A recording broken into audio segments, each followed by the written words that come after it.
كابتن حمد، مبروك كابتن. الله يبارك فيك. نشاهد الفريق الاتحادي يعود يحصد الثلاث نقاط وهو الفوز الثالث على التوالي، إن كانت مباراة بختكور وأيضا مباراة القادسية. اليوم تنتصرون وتحصدون 3 نقاط. أول شيء بسم الله الرحمن الرحيم، نحمد الله ونشكره طبعا على مباراة اليوم.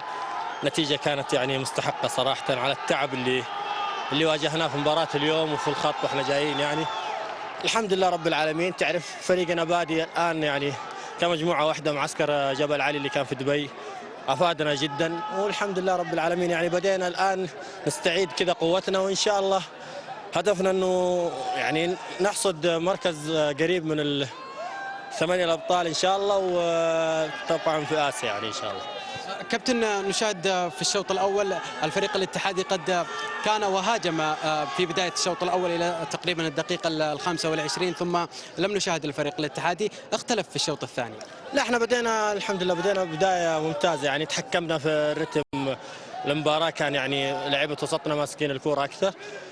أول 25 دقيقة كنا ضاغطين على الخصم وجتنا فرص، لكن بعدين صراحة فريق الفيصل اليوم كان ند قوي لنا جدا. طبعا في ملعبهم وجمهورهم يعني ما قصروا اليوم، لكن المطلوب في مباريات زي هذه انه انت تكسب فيها. نقول مبروك تجديد العقد. والله ان شاء الله احنا نقول ان شاء الله، يعني ما زال يعني في عقدي مستمر مع النادي الى نهايه الموسم الى شهر 10. انا ابن النادي، والنادي ان شاء الله ما يتخلى عن لعيبته، وباذن الله حنتفق يعني